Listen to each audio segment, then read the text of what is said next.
This is the Investor Connect podcast program. I'm Hall T. Martin. I'm the host of this show in which we interview angel investors, venture capital, family offices, private equity, and many other investors for early stage and growth companies. I hope you enjoy this episode. Well,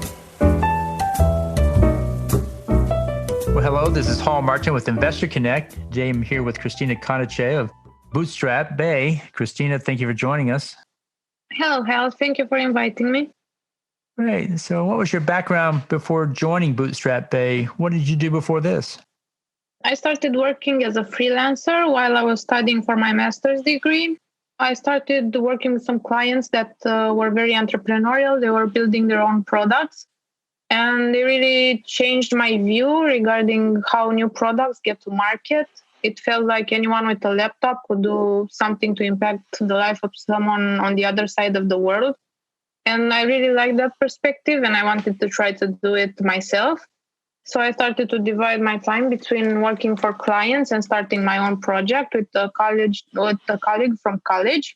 Since I mainly focused on front-end development, and I was very keen and very passionate about a lot of open source projects like Bootstrap that were available online, I started to work on top of them and started to release open source projects of my own.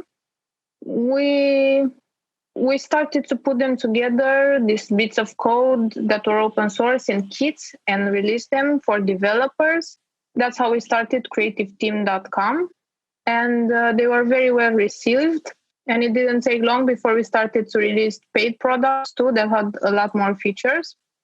Those sold, so we reached the point of sustainability. We didn't have to take on client projects anymore. We moved full time to developing our own store.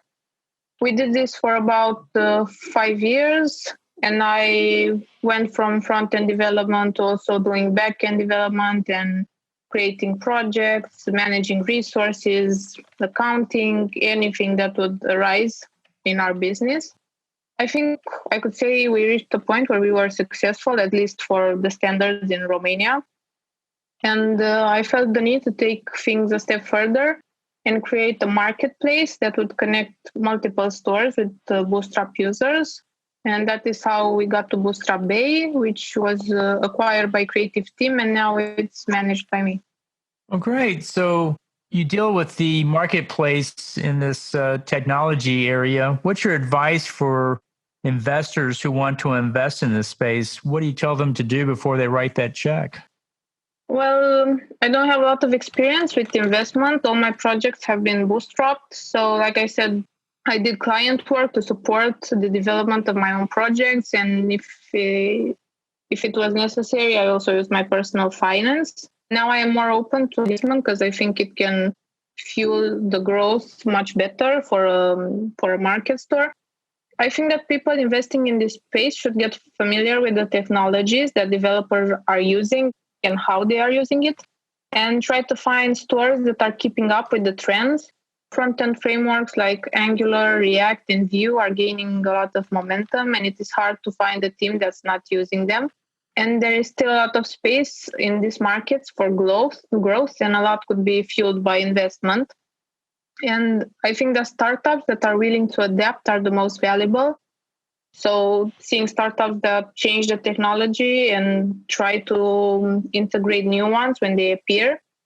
I think it's fairly easy to assess the work of a theme shop or marketplace through their online reviews. Because even if something is not very popular at the moment, if they have a very high rating and people that bought their products are very passionate about them, that's a good sign. How often are new technologies coming onto the market space? If I learned a set of technologies, how long will that last before the next generation comes in and I should learn the new ones? Is that every quarter, every year, every 5 years? I would say somewhere around 1 and 5 years. So there is generally a new technology that becomes more relevant or more popular, like 2 or 3 years. Right now, I think there's a search for React. A couple of years ago, it was Angular. Vue is taking up a lot of space. Yeah, I would say 2 to 3 years. It depends a lot on the industry leaders. So that's where the trends start. Bootstrap was developed at Twitter, Angular at Google, React at Facebook. So when they put the time and effort to develop a new tool that is very good and useful, and they develop it because they feel the need for it, that's when a trend is set, so to speak, and a lot of people adopt it and see a positive change. Great. Well, let's talk about the sector itself and how the industry is evolving. Is it growing and how many companies are engaged with it? How big is this industry you're in at this point? Well, I think it's pretty big and it's growing because the demand for websites has accelerated over the years. And taking the challenge with the coronavirus right now, we can see how much work can be done online and how many processes can be switched to online. And I think people are more and more open to this and see the benefit of switching online. There has been a lot of new technologies in the last decade. So I think it's also easier and easier to develop a website. There are a lot of content management systems like WordPress and Magento that are available to anyone, and you can get started without any code knowledge. And there are a lot of ways to go when you're trying to develop. So you can go from something low code to having one freelancer or a team of developers. I mean, regardless of your development needs, you can find a way to get it done. And since there is demand for this, there's also demand for themes and templates where we are situated. So I think the demand will stay high in the next years. In what direction is the technology moving? Is it moving to open source? Is it moving to merging with other technologies? Or what is the key trends on the technology front? Well, I think there's so much happening. I mean, you could see a lot of surge in open source, and I personally use a lot of projects that are open source. But you can also see surges in enterprise software to keep up with this trend, a big movement to move towards the cloud. So I think you can see growth in all sectors, regardless if you are a small company or if you're an enterprise. There are products that are being specifically created for your needs. And I think that's great. So what are the challenges in starting a business in this sector? What issues do you face in getting the marketplace up and running, for example? Well, I think there are multiple challenges. First, you need your product to be very good because it will be used by technical people and they can spot something faulty. And if you release a bad product and you get bad reviews, you'll get a lot of support tickets and it will basically bury the team. So if you are just learning a new technology or you don't know the industry best practices, it's better if you start with them and try to excel at them and then create something for others.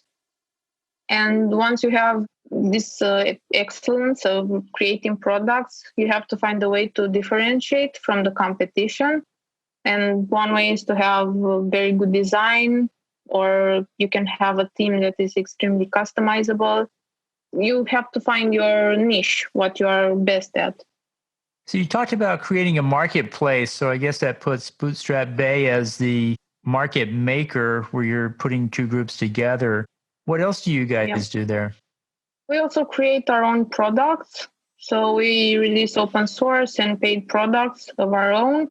And we had a lot of time investment in our blog and tutorials. We created a series of tutorials called 14 Days of Bootstrap, where we are trying to get people acquainted with the technology and have a little challenge for every day for 14 days so you can get up and running with this.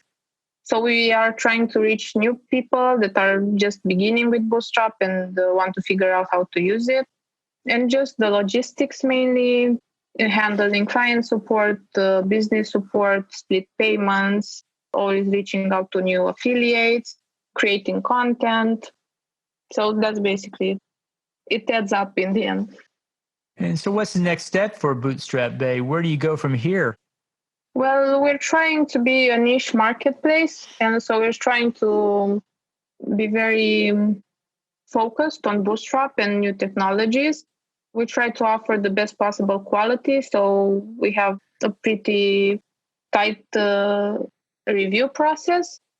And we try to offer the same-day support for clients and authors so they can be sure that if they buy something from us, they will receive something high quality. And if it's not for them, they can refund. They can get a refund. So we are trying to grow in this niche and be respectable and trusted by clients and authors. Great.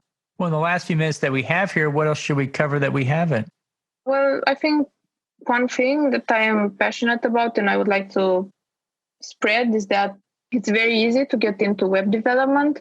The path to learning how to create websites is pretty straightforward.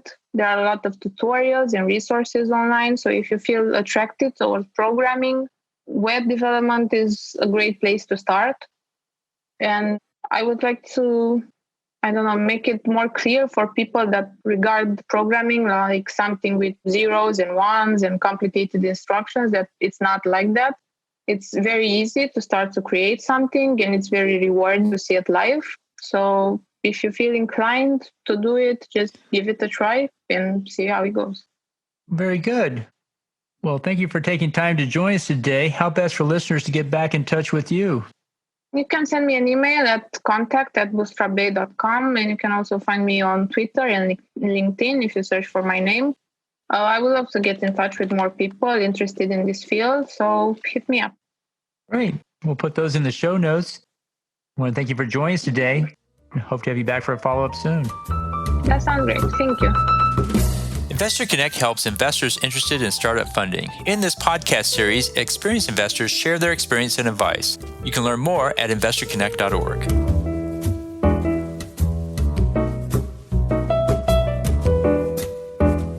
Alti Martin is the director of Investor Connect, which is a 501c3 nonprofit dedicated to the education of investors for early-stage funding. All opinions expressed by Hall and podcast guests are solely their own opinions and do not reflect the opinions of Investor Connect. This podcast is for informational purposes only and should not be relied upon for the basis of investment decisions.